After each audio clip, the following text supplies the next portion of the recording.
네, 오늘은 공술의 공수거 많이 들어보셨죠? 네, 공술의 공수거라고 하는 제목으로 설교 말씀 나누겠습니다. 얼마 전에 여기 가까운 경기도 광주에서 회의가 있어서 직접 운전을 하고 갔어요. 근데 운전 중에는 물론이고 제가 평소에 전화 통화를 그렇게 길게 하는 편은 아니거든요. 뭐 절대 그렇지 않아 이건 아니지만 그냥 평소 습관이 그냥 전화 통화를 그냥 간단하게 하는 편이에요. 근데 그날따라 운전 중에 선배 목사님하고 통화를 하게 됐는데 이게 간단하게 끝나지 않고 계속 길게 이어지는 거예요. 그래서 여기서 광주 그 회의 장소까지 한 20분, 30분 정도 걸리는데 통화를 마치고 보니까 목적지에 탁 와 있는 거예요. 그리고 목적지까지 내가 어디를 어떻게 지나왔는지 그 풍경이 전혀 기억이 나지 않는 겁니다. 우리가 종종 경험하는 일이잖아요. 때로는 운전하다가 무슨 깊은 생각을 하다 보면, 때로는 라디오에서 들려주는 어떤 사연에 집중하다 보면, 때로는 동승자와 함께 무슨 이야기를 하다 보면 목적지까지 가는 그 여정이 블랙아웃, 순간 삭제되는 경험들이 있습니다. 오죽하면 목적지까지 가장 빨리 가는 방법이 뭐예요? 비행기 타고 가는 거? 기차 타고 가는 거? 배 타고 가는 거? 목적지까지 가장 빨리 가는 방법은 친구와 함께 하는 것이다 라는 말이 있어요. 이게 목적지향적인 가치관에서 보면 매우 유용한 여행법입니다. 목적지까지 가는 게 중요한 거지. 그 사이의 풍경은 중요하지 않으니까 목적지까지 얼마나 빨리 가느냐, 즐겁게 가느냐 이게 중요하니까 목적지향적인 가치관에서는 매우 좋은 방법이라서 오늘날 대부분의 사람들이 이런 식으로 살아갑니다. 지하철을 타보면 요즘은 다들 고개 숙이고 스마트폰 보고 있잖아요. 뭐 스마트폰이 문제야 뭐 이렇게 말씀하시는 분들 계시는데 옛날에는 다 신문 읽었고 저 책 읽었고 하다못해 그 지하철에 있는 광고 이게 문구들이 있거든요. 전 예전에 지하철을 자주 타지 않으니까 오랜만에 서울 같은 데 이렇게 가면 지하철 타고 가다 보면 광고 문구들이 새로 처음 보는 이제 광고 문구들이 있으니까 세상이 이렇게 돌아가는구나 이렇게 보는 게 재미있었던 기억이 있어요. 그거 보면서 지루함을 잊어버리는 거죠. 이렇게 목적지향적으로 살아가는 게 충분히 이해되는 일이고 또 저 또한 그렇게 살아갑니다. 늘 말씀드리지만 저 기다리는 거 굉장히 지루해 하거든요. 그래서 주일날 예전에 식사하면 줄 안 서잖아요. 제가 식사 줄 안 서요. 그렇다고 제가 목사니까 담임 목사니까 맨 앞에서 이건 또 제가 용납이 안 되고 그러니까 한가해질 때까지 기다리는 거예요. 다른 게 아니에요. 기다리고 있는 게 너무 지루한 거예요. 힘들어해요. 그런데 그렇게 이 과정을 지루해하고 힘들어하기 때문에 놓치는 것들도 있어요. 앞서 말씀드렸듯이 목적지까지 가는 길의 그 풍경이 전혀 기억이 나지 않는 거예요. 단풍도 있었을 것이고 사람도 있었을 것이고 그 풍경이요 때로는 우리에게 얼마나 큰 힘이 되는지 몰라요. 예전에 그 훈련소에서 마지막 그 훈련하면 이제 행군을 하거든요. 행군. 그 훈련을 받기 전에 4주 6주 동안은 훈련소 안에만 있다가 이제 행군을 하면 바깥으로 나와요. 산도 가고 산에 가다 보면 기찻길도 지나가고 이렇게 지나가다가 할머니만 보여도 그 훈련병들의 그 목이 다 돌아가요. 제가 뒤에 있었는데 누가 하나 지나가면 누가 한 사람 지나가면 그러니까 외부 민간인이 이렇게 누가 지나가면 고개 앞에 뒤에 있는데 앞에 고개들이 다 쫙 일제히 가서 막 구경하고 있는 거예요. 그런데 그런 풍경들을 우리는 전혀 그냥 지워버리고 살아갈 때가 있어요. 제가 참 불편하게 여기는 그 명언 속담 중에 하나가 이런 건데 바쁜 꿀벌은 뒤에 뭐예요?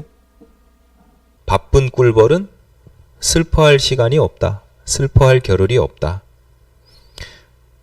조금 슬퍼하면 어떻습니까? 인생길을 가다 보면 갈등도 하고 방황도 하고 실수도 하고 실패도 하지요. 이제 그런 아픔을 통해서 성숙해지는 것인데 인간이 되어가는 건데 그 아픔이라는 건 누구나 싫거든요. 그러니까 이걸 잊어버리기 위해서 그냥 바쁘고 분주하게 지내는 거죠. 근데 이게 과연 정말 지혜로운 것인가? 그냥 바쁘게 분주하게 지내느라 슬픔도 잊어버리고 그렇게 살아가는 것이 과연 슬픔을 진정으로 제대로 극복하는 방법인가? 저는 의구심이 들고 회의가 든다 이 말입니다. 가끔은 우리 인생길의 풍경을 살펴볼 필요가 있습니다. 화창한 가을 날씨, 푸른 새파란 하늘에 흰 구름에 아주 알록달록한 단풍, 그런 것도 우리의 인생의 풍경이지만 때로는 폭우를 뚫고 지나갈 수도 있고요. 때로는 컴컴하고 구불구불한 산길을 작은 불빛 하나에 의지해서 조심조심 지나갈 수도 있습니다. 이제 그런 경험들이 우리 인생을 더욱더 성숙하게 만들고 복되게 만들고 깊이 있게 만든다 이 말이죠. 죄송합니다. 외람된 말씀이지만 제 나이가 50이 넘었습니다. 배드민턴 치면 연령 구분을 하거든요. 40대 A조, 50대 A조, 이렇게 하는데 50이 넘었어요. 제가 27에 결혼을 했고요. 29에 우리 교회에 왔습니다.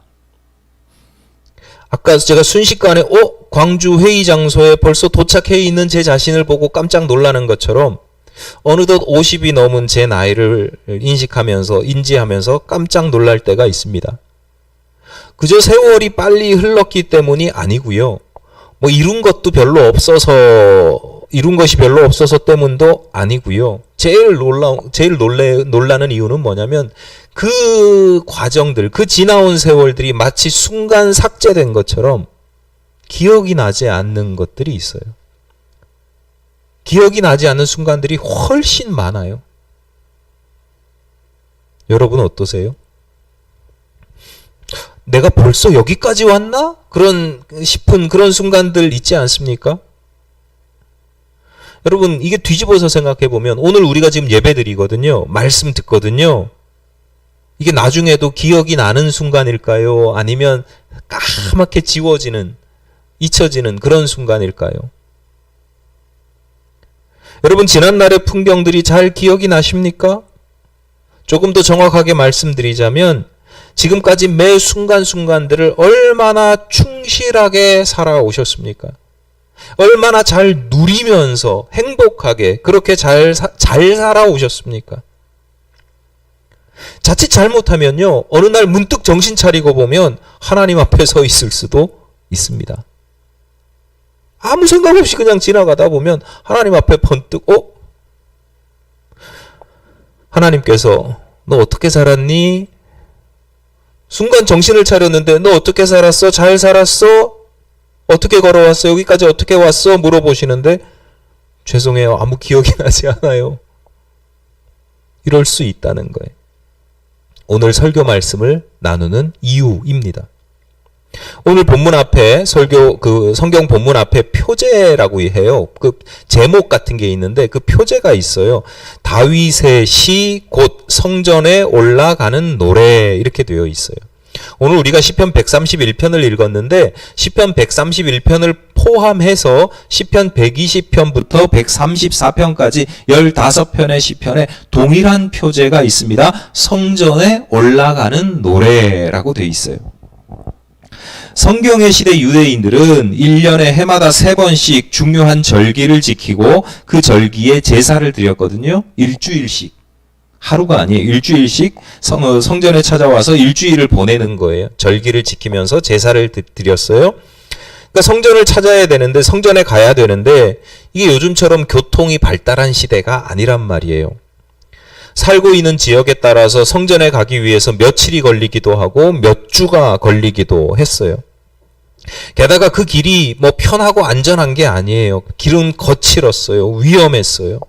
숙박시설이나 편의시설도 변변치 않아요. 그러니까 어떨 때는 추위에 떨면서 노숙을 해야 될 때도 있고, 어떨 때는 도둑이나 강도를 만나지 않으려고 적당한 곳에 숨어 지내기도 하고, 또 혼자 가지 않고 일행을 꾸려가지고 그래야 뭐 조금이라도 대응할 수 있거나 산짐승이 나타나면 뭐 방어를 할 수 있거나 할 수 있으니까 일행을 꾸려가지고 동반자들처럼 같이 그렇게 다니기도 했어요. 그런데 이들이 그 험한 길을 가면서 그냥 목적지까지 빨리 가야지 이러고는 막 간 게 아니에요. 그 험하고 거친 길을 고생하면서 걸어가면서 노래를 불렀어요. 하나님을 찬미하는, 찬양하는 노래를 불렀어요. 오늘 본문도 그들이 성전을 향하면서 가면서 자주 불렀던 시편 120편부터 134편까지 그 순례자의 노래들, 이것들이 순례의 길을 가면서 많이 불렀던 그 노래 중에 하나가 오늘 본문이에요. 세번역 성경에서는 표제를 성전에 올라가는 순례자의 노래 이렇게 번역을 하는 이유예요. 세상 많은 사람들이 자기 인생을 길 또는 여정에 비유한다고 하면 성도들은 자기 인생을 무엇에 비유할 수 있느냐? 순례에 비유할 수 있어요. 내 인생 길, 여정 비슷하지만 성도들은 순례라는 거예요. 오늘 본문의 시편을 지은 사람도 그렇고, 오늘 본문을 성전을 향해서 가면서 예루살렘 성전을 향해서 가면서 오늘 본문의 시편을 노래를 부르던 사람들도 마찬가지예요. 내가 지금 예루살렘에 있는 성전에 가는 그 길에 대해서만 노래를 하는 게 아니라 내 인생길에 대해서, 내 인생의 순례길에 대해서, 내가 지금 예루살렘 성전을 향해 순례의 길을 걸어가듯이 내 인생도 하나님과 하나님의 나라를 향한 순례의 길을 걸어가고 있다라고 노래하고 있는 것입니다. 여러분, 오늘 교회에 오시면서, 운전하고 오시면서 혹시 찬양하셨어요? 찬미하셨어요? 부부 같으면 서로 막 빨리 해, 왜 아직 안 씻어, 이렇게. 그런 건 찬양이 아닙니다. 내가 말씀을 사모하고 성도들을 함께 만나는 것들이 기쁘고 함께 모여서 하나님께 한 목소리로 찬송하며 예배하는 그것을 기대하고 소망하면서 그 즐거운 마음으로 오는 게 하나님을 찬미하는 거거든요. 그런데 그렇게 오는 것뿐만 아니라 그렇게 오면서 내 인생도 결국은 하나님 나라를 향해서, 하나님을 향해서 그렇게 하나님을 찬미하면서 가는 인생이지, 내가 직장에서 일하면서 어떤 사람을 만났는데 그 사람이 나를 서럽게 해요. 그런데도 그 순간에 그래, 내 인생은 여기서 살아가는 인생이 아니라 하나님 나라를 향해서 순례하는 인생이지라고 인식하고 이겨내는 것이, 그게 순례자가 부르는 노래다라고 하는 것입니다. 여러분, 오늘 본문에서 그 인생의 순례길을 잘 걷는 방법을 배울 수 있는데요. 3가지 정도로 제가 나눠서 우리가 하나님께 나아가는 인생의 순례길을 어떻게 하면 잘 걸을 수 있는지를 3가지로 나눠서 말씀을 드리겠습니다. 첫째는 목적지를 분명하게 인식하는 겁니다. 여러분, 인생을 길에 비유한 유명한 노래가 있죠. 옛날에 가수가 갑자기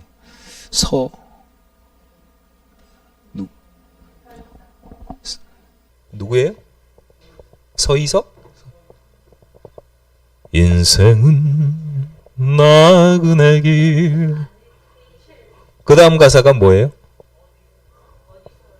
어디서 왔다가 어디로 가는가, 구름이 흘러가듯 떠돌아가는 길에 정일랑 두지 말자, 미련일랑 두지 말자로 이어지는 인생길을 내 인생이 인생길을 걸어가는데요.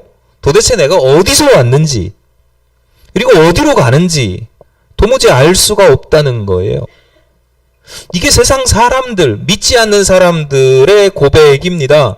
내가 어쩌다 보니까 학생이 되어 있고, 어쩌다 보니까 무슨 직업을 가지고 내가 일하고 있고, 어쩌다 보니까 결혼도 하고, 어쩌다 보니까 자식도 낳다가, 어쩌다 보니까 병이 들어 죽을 때가 되었습니다. 앞서 운전하다가 정신 차려보면 여기까지 왔나, 이런 순간이 있다고 그랬잖아요. 우리들이 어쩌다 보면 하나님 앞에 있다고 그랬잖아요. 세상 사람들은요, 어쩌다 보면 중환자실에 있는 거예요. 어디로 왔다가 어디로 가는지 몰라요. 내가 어디를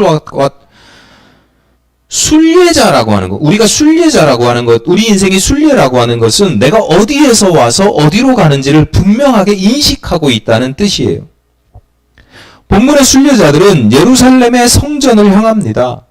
순례라는 게 그저 발길을 닿는 곳에 오늘은 이곳 내일은 저곳 그냥 막 내가 이곳저곳 막 돌아다니는 게 아니에요. 얼마 전에 추석 연휴에 원경석 권사님 가족이 하루 여행을 다녀오신다는 이야기를 들었어요. 그래서 제가 어디로 가세요? 그랬더니 목적지가 없어요. 그냥 발길 닿는 대로 차가 가는 대로 그렇게 가시겠대요. 정말 부러웠어요. 존경스러웠습니다.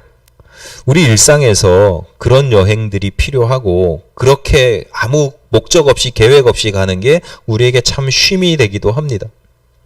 그런데요, 우리 인생의 여행길을, 우리 인생길을 그런 식으로 살아가는 건 순례는 아닙니다. 우리 인생길을 그렇게 살아가는 걸 뭐라고 그래요? 방황 또는 방랑자. 요즘은 잘 쓰지 않는 말인데 옛날에 방랑자요. 옛날 노래가 막 생각이 나네요. 이제 옛날 사람이라. 앞서 말씀드렸듯이 세상 사람들 그렇게 살아가요. 여행하다 보면 방황도 하고 또 방랑도 하고 그게 인생의 멋이기도 해요. 그런데 성도들은 그 인생길이 그런 여행이나 방랑이 아니라 뭐라고요? 순례라고요. 순례. 그러니까 순례길, 방랑하는 게 아니라 순례라고 하면 그 목적지가 분명해요. 목적지로 가는 길은 조금씩 다를 수 있어요. 이 사람은 이쪽에 살다가 이렇게 올라가고 저 사람은 저쪽에 살다가 저렇게 올라가는 거죠. 길은 다를 수 있지만 목적지는 분명합니다. 예루살렘 성전이 목적지이듯 우리 인생 순례길의 목적지는 어디다? 하나님과 그의 나라. 오늘 본문 3절입니다. 이스라엘아, 지금부터 영원까지 여호와를 바랄지어다. 시편의 저자는 우리의 궁극적인 목적지가 여호와 하나님이다 라고 노래를 합니다. 오늘 우리도 마찬가지입니다. 결국 우리가 도착해야 될 곳은 하나님의 나라라고 하는 사실을 늘 인지하고 인식하고 살아야 합니다. 왜? 우리가 순례자이기 때문입니다. 우리는 방랑자가 아니기 때문입니다. 오늘 시편 매우 짧은 노래거든요. 3절밖에 되지 않아요. 그런데 1절과 2절의 주어는 나예요. 나. 1인칭입니다. 순례자 자신입니다. 개인적인 고백이에요. 그런데 3절은 그 주어가 이스라엘입니다. 3인칭이에요. 나를 포함한 우리 모두입니다. 그러니까 오늘 본문의 노래는 그 주제가 1인칭에서 3인칭으로 나에서 우리로 확장되고 있는 거예요. 확대되고 있는 거예요. 왜냐하면 하나님께 소망을 두는 것은 나 혼자의 개인적인 고백이 아니기 때문이에요. 우리 모두에게 해당되는 일. 우리 순례자에게 목적지가 하나님이라고 하는 모든 순례자의 목적지는 하나님이기 때문에 예외가 없다는 거예요. 흙에서 났기 때문에 흙으로 지어진 인생이 흙으로 돌아가는 것처럼 하나님의 호흡에서 시작된 모든 영혼은 하나님께로 돌아가게 되어 있다라고 하는 것이죠. 순례자가 자신의 목적지를 잊지 않는 것처럼 예루살렘 성전을 향한 그 목적지를 가다가 길이 무너져서 돌아갈 수도 있고 하지만 결국 목적지는 예루살렘 성전임을 기억하는 것처럼 오늘 우리가 궁극적으로 도달해야 할 곳이 어디인지, 궁극적으로 우리가 누구에게 소망을 두고 의지를 할 것인지를 늘 인식하면서 살아야 한다. 그리고 우리는 하나님과 그 나라를 향해 나아가는 사람임을 기억해야 된다라고 하는 것입니다. 여러분, 오늘 하루의 삶이 누구를 위한 삶이고 도대체 무엇을 향해 나아가고 있습니까? 성공을 추구하고 잘 먹고 잘 사는 것, 부귀영화, 건강과 장수, 그것이 여러분의 살아가다 보면 현실적인 소망이 될 수 있고 내 인생의 길이 될 수 있지만 그건 우리의 궁극적인 목적이 아니에요. 그것을 소망하면서 살아가는 게 방랑하는 겁니다. 방랑하지 마시고 오직 하나님께 소망을 두고 하나님의 나라를 향해 나아가는 매일매일의 삶이 되시기를 바랍니다. 두 번째, 인생의 순례길을 잘 걷는 방법. 두 번째는 마음을 빼앗기지 않는 거예요. 본문 1절 후반부입니다. 내가 큰 일과 감당하지 못할 놀라운 일을 하려고 힘쓰지 아니하나이다. 이해되세요? 아멘 되세요? 좀 이상하지 않으세요? 모름지기 한번 살아가는 인생인데 큰 일도 한번 해보고 놀라운 일도 한번 해봐야 되지 않겠습니까? 실패하더라도 도전 한번 해봐야 되는 거 아니에요? 그런데 시편 기자는요, 하나님, 내가 큰 일을 하려고 하지 않았고요, 놀라운 일을 하려고 하지 않았습니다. 마치 자랑하듯이 노래합니다. 이게 무슨 얘기예요? 게을러야 된다는 거예요? 뭐 아무것도 소용없어. 허무주의자의 노래입니까? 아니에요. 그 이유가 2절에 기록되어 있습니다. 실로 내가 내 영혼으로 고요하고 평온하게 하기를 젖된 아이가 그의 어머니 품에 있음 같게 하였나니 내 영혼이 젖된 아이와 같도다. 큰 일을 하거나 놀라운 일을 하는 것, 그것 자체가 나쁜 것은 아닙니다. 하지만 때때로 그 크고 놀라운 일들 때문에 우리의 마음을 빼앗겨서 평안을 잃어버릴 때가 있는데, 하나님, 내가 큰 일, 놀라운 일 추구하지 아니하고 내 마음의 평온함을 지켰습니다. 내 마음에 불안과 염려가 없이 하나님께서 주시는 참 평강을 누리면서 살았습니다. 이렇게 이야기를 하는 거예요. 여러분, 우리가 구별해야 될 게 있어요. 제가 앞서 운전하다가 어느 순간들이, 그 순간들이 삭제된 이유가 뭐냐면 선배와의 전화통화입니다. 그런데 통화하는 내용이 덜 중요했다면, 사소한 문제였다면 이게 상관이 없어요. 뭐 굳이 더 중요하지 않은 일이라면 통화할 필요도 없어요. 통화에 마음이나 신경을 쓰거나 집중할 일도 아니지요. 우리 인생도 마찬가지예요. 여러분 인생에 큰 일, 특별한 일, 놀라운 일이 좋은 거예요? 나쁜 거예요? 여러분, 내가 크고 놀라운 일을 하는 게 좋은 거예요? 나쁜 거예요? 아직 멀었어요. 이게 좋은 거라고 이야기를 하면 아직 멀었어요. 이걸 기억하셔야 되는 거예요. 여러분, 인사할 때 별일 없지? 이렇게 인사하잖아요. 별일 없는 게 좋은 거예요? 나쁜 거예요?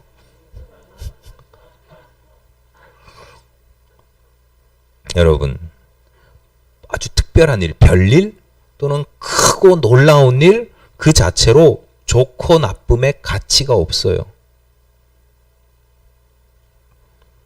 큰 일이나 놀라운 일은요, 때로는 좋은 일이 될 수도 있고요, 나쁜 일이 될 수도 있습니다. 그런데 우리는 그 크고 놀랍기 때문에 그것에 마음을 빼앗겨요. 이게 좋은 일이냐 나쁜 일이냐에 마음을 빼앗기는 게 아니라 이게 얼마나 규모가 크냐 작으냐, 큰 거에는 마음을 빼앗겨요. 여러분, 일이 작지만 좋은 일이 있어요. 거기에는 마음을 써야 되죠. 근데 큰 일이지만 나쁜 일이 있어.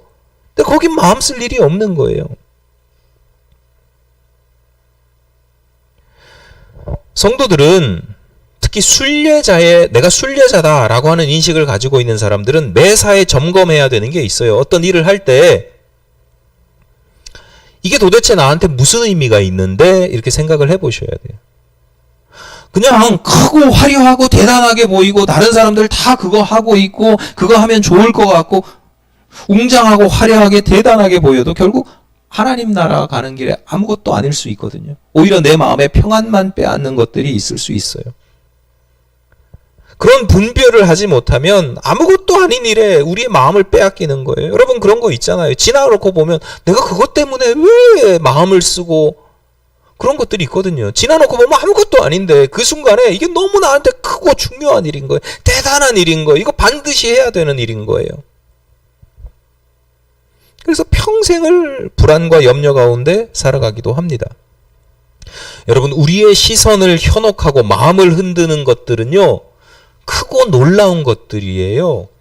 여기서 큰일, 놀라운 일이라는 건 그런 뜻이에요. 우리의 마음을 흔든다는 거예요. 평안을 빼앗기는 순간 우리는 순례가 아닌 방랑을 하는 거예요. 내가 하나님을 향한, 하나님께서 내게 주시는 평안을 가지고 인생의 순례길을 잘 걸어가야 되는데 그 평안의 마음을 빼앗기면 나는 이리 갔다 저리 갔다 방랑하는 것입니다. 여러분, 주님께서 베푸시는 평강이 여러분의 삶 속에 늘 함께 하시기를 바랍니다. 그래서 순례의 길을 흔들림 없이 뚜벅뚜벅 꾸준히 걸어갈 수 있으시기를 바랍니다. 마지막으로 순례의 길을 잘 걸어갈 수 있는 방법, 세 번째, 매 순간순간을 거룩하게 하는 것입니다.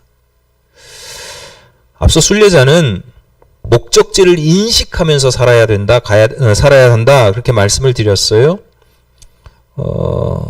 예루살렘 성전을 향하는 순례자들은 자신의 목적지를 분명하게 인식하고 있어요. 예루살렘 성전으로 가고 있어요. 거기서 예배 드릴 거예요. 그렇기 때문에 그 목적지와 목적이 내가 가는 순례의 길을 규정하는 거예요. 내가 어떻게 가야 되는지를 규정하는 거예요. 여행이나 유람, 목적지가 없는 여행이나 유람이라면 방랑할 수 있죠. 아무렇게나 가도 됩니다. 가고 싶을 때 가고 쉬고 싶을 때 쉬고 이것도 만졌다 저것도 봤다가 구경하고 놀다가 뭐 노래도 부르고 춤도 추고 그러게 놀다가 그렇게 가도 돼요. 그런데 순례이기 때문에 이 사람들은 어떻게 가느냐? 그 몸과 마음이 부정해지지 않도록 가다가 시신이 있으면 피해가고 동물의 사체가 있으면 피해서 가고 부정해지지 않도록. 아까 순례의 길을 가면서 찬양했다고 그랬잖아요. 기도하면서 찬양하면서 말씀을 묵상하면서 걷습니다. 왜?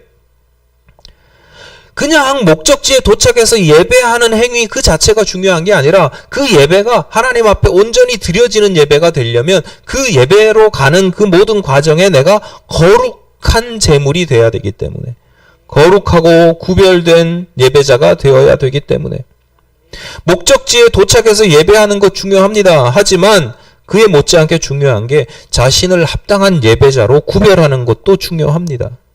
여러분, 주일날 교회 와서 예배드리는 거 중요해요. 하나님 앞에 예배드리는 행위가 중요해요. 그런데 세상에서 일주일 동안 지 마음대로 살다가 더러운 짓은 또 못된 짓대로 다 하다가 와서 예배드리면 하나님은 그 더러운 예배자의 예배를 받는, 하나님한테 쓰레기 던지는 거죠. 그러니까 우리 예배에 나온다는 건 그냥 예배에 나와서 일주일에 한 번 1시간 30분 예배 드리고 말씀 듣는 게 아니에요. 그 예배를 위한 준비의 과정들이 있는데 그게 여러분 매일매일의 삶이에요. 오늘 본문 1절 전반부입니다. 여호와여, 내 마음이 교만하지 아니하고 내 눈이 오만하지 아니하오며. 세번역 성경이요, 이거 좀 더 어감이 우리에게 더 마음에 와닿습니다. 이렇게 번역합니다. 주님, 이제 내가 교만한 마음을 버렸습니다. 오만한 길에서 돌아섰습니다. 앞서 말씀드렸듯이 시편 기자는요, 순례의 길에서 무엇을 하겠다 이런 게 중요하지 않아요. 얼마나 대단한 일을 이루느냐 이런 거 중요하지 않아요. 반면에 내가 어떻게 가든 무엇을 하든 어떻게 하느냐가 중요한 것인데, 첫 번째는 주님의 평안을 누리면서 하겠다는 것이고, 두 번째는 교만하지 않고 오만하지 않겠다. 내가 겸손하게 낮아지겠다. 낮아지는 게 목적이 아니에요. 낮아짐을 통해서 하나님을 높이는 겁니다. 오직 나의 소망은 하나님께만 두는 겁니다. 이게 신앙의 기본이거든요. 나를 죽이고 하나님의 영광을 높이는 것, 영광을 드러내는 것, 이게 거룩의 기본이고 신앙의 기본이에요. 자신의 추악한 부분을 씻어내고 하나님을 닮아가는 거예요. 거룩하게 교만하지 않고 오만하지 아니하고 내 눈이 교만하거나 오만하지 않게, 그렇게 오만한 길을 가지 않겠다라고 하는 것 자체가 그런 뜻이에요. 여러분, 하나님께서 우리에게 원하시는 것은 얼마나 대단한 일을 하고 얼마나 놀라운 일을 하느냐 아닙니다. 지금은 막 대단한 일을 하는 것 같죠. 하나님을 위해서 이렇게도 하고 저렇게도 하고 교회도 짓고 막 대단한 일을 하는 것 같죠. 하나님 나라에 가보면요, 아무것도 아니에요. 하나님께서 주목하시는 건 그 어떤 일을 하든지 그 마음이 평안했느냐, 하나님께서 주시는 평강을 누렸느냐, 그리고 거룩하게 살아왔느냐, 거룩하게 겸손하게 그 일을 했느냐, 우리가 얼마나 거룩한 믿음을 가지고 살아가느냐라는 거예요. 날마다 교회 나와서 몇 시간씩 기도하고 몇백 명씩 1년에 전도하고 선교하는 거 그런 거 아니에요. 기적과 이사를 행하고 권위 있게 말씀 전하는 것도 아니에요. 내 마음이 교만하지 아니하고 내 눈이 오만하지 않는 것. 내가 일상을 대하는 내 삶의 매 순간순간 일상을 대하는 삶의 자세가 늘 경건하고 거룩한 것입니다. 그런 삶의 여정이 우리로 하여금 하나님과 그 나라의 거룩하고 복된 예배자로 도착하게 만든다라고 하는 거죠. 설교를 묵상하고 준비하면서 떠오른 단어가 하나 있었습니다. 오늘 설교 제목인 공술의 공수거입니다. 이게 혹시 불교 용어인가 해서 찾아봤더니 출처가 불교는 아니고 스님들이 애용하는 표현인 것 같고요. 스님들뿐만 아니라 옛사람들이 이제 출처가 없어요. 명확한 출처가 어디 뭐 논어에 있다, 맹자에 뭐 이런 게 아니고 그냥 옛 어른들이 옛사람들이 그냥 인생에 대해서 이런 것이다 흔히 즐겨 사용하는 표현이더라고요. 공술의 공수고 여러분 다 아시죠? 빌공짜입니다. 빈손으로 공수, 빈손으로 왔다가 빈손으로 가는 것이라고 하는 뜻이에요.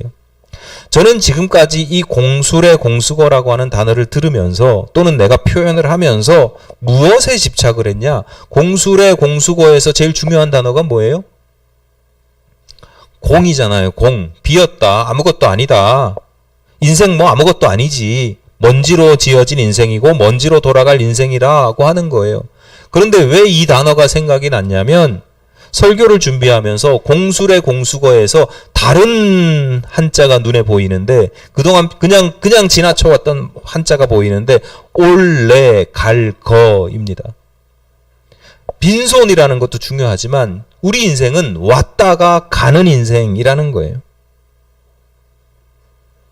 왔고 가야 하는데 그 가운데 무엇이 중요하냐? 우리 손에 뭘 들고 있느냐는 중요하지 않고 왔다 가는 인생이니까 뭐가 중요하냐? 내 걸음걸음이 중요하다는 거예요. 공수가 중요한 게 아니라 공수가 됐든 많이 들었든 왔다 갈 때는 걸음이 있잖아요. 왔다가 가는 그 여정이 있잖아요. 그 여정이 중요하다는 거예요. 우리의 그 걸음걸음이 복되었으면 좋겠다. 주님께서 주시는 평강을 누렸으면 좋겠다. 그 걸음이 거룩하고 경건했으면 좋겠다라는 거예요. 우리의 길을 따라오는 사람들이 우리의 발걸음을 보면서 대단한 것들을 이루고 업적을 이루고 이런 것들 때문에 놀라는 것이 아니라 그 걸음걸음들이 아름답고 거룩하고 복되고 평강을 누리면서 걸어가는 그 모습을 보면서 감탄하고 아름다워하는 그런 걸음이었으면 좋겠다라고 하는 것입니다. 제가 오래전에 신학생 시절에 다녔던 그 교회에 아주 연세가 많이 드신 원로 장로님 부부가 계셨어요. 머리는 아주 하얗고, 근데 이 아내분은 이제 항상 이제 연세가 드시면 머리가 좀 빠지잖아요. 그러면 이제 그 까만 망사 같은 걸 이렇게 탁 묶어가지고 아주 단정하게 그렇게 입고 늘 그렇게 오셔요. 주일 아침이면 깨끗하게 단장한 모습과 더불어서 아주 온유하고 온화한 미소를 띠면서 인사를 하시는데 그 교회 계단에서 계단을 오르락 내리락 하면서 교회 계단이 있으니까 교회 학교 아이들이 이제 어른들이 예배 드리러 올 때 교회 학교 애들은 교회 학교 예배 끝나고 이제 막 계단에서 막 뛰어다니고 막 놀잖아요. 그러면 그 아이들을 보면서 너무 예뻐하시는 거예요. 자세를 낮춰서 아이들에게 눈을 맞추고 인사를 하면 그 아이도 인사를 해요. 그럼 주머니에서 사탕 꺼내가지고 하나씩 나눠주면서 너무너무 그 순간들을 즐거워하시는 거예요. 행복해 하시는 거예요. 저는 그 모습 보면서 이분이 그 전에 어떤 삶을 살았는지는 몰라요. 제가 신학생 시절에 봉사하러 한 2년 좀 있었던 교회니까 그 교회는 지금 100년이 넘은 교회거든요. 근데 이분이 그 전적이 뭔지 모르고 관심도 없어요. 근데 제가 그 모습 딱 보면서 드는 생각은 뭐였냐면 하나님 나라에 들어가실 준비가 완벽하게 되었다. 완벽하게 되었다. 그런 생각이 저절로 들었어요. 여러분, 사람이요, 나이가 들잖아요. 죄송합니다. 나이 드신 분들 많으시죠? 나이를 먹어갈수록 아는 게 많아요. 흠도 보이고요. 나 때는 안 그랬는데 이놈의 새끼들 속이려고 하는 거, 젊은 사람들이 속이려고 하는 거 다 보여요. 다 경험해 왔거든요. 지나온 길이거든요. 그러니까 나이가 들수록 옛날에는 대통령이나 정치인들이 똑같이 못해도 그냥 관심도 없었고 그냥 그럭저럭 잘한 줄 알아요. 근데 나이가 들수록 점점 정치인들도 하는 짓이 저 모양 저 꼴이고 얼마 전에도 외교 순방 갔다가 무슨 일이 있고 이런 것들이 늘 우리의 마음을 흔들고, 교회도 마찬가지예요. 교회 오면 마음에 안 드는 것들 투성이에요. 그래서 나이가 들수록요, 인생이 불행해져요. 짜증이 나고 잔소리 하려고 그러고. 그런데 이 원로 장로님은 그러질 않으시는 거예요. 아이들 막 뛰어다니면 야, 어디 교회에서 조용히 해야지, 이런 거 아니고요. 그 상황들을 다 너무너무 행복하게 즐기시는 거예요. 제가 그 모습을 보는 거예요. 우리 인생의 순례길도 마찬가지예요. 무슨 엄격하고 막 이런 게 아니라 그 인생을 주님께서 주시는 평안을 누리면서 거룩하게 매 순간순간을 겸손하게 우리 일상을 그렇게 살아가는 것이, 그게 중요하고 그게 하나님 나라 가는 길이라고 하는 거예요. 여러분, 엄청난 일을 하려고 하지 마시고요.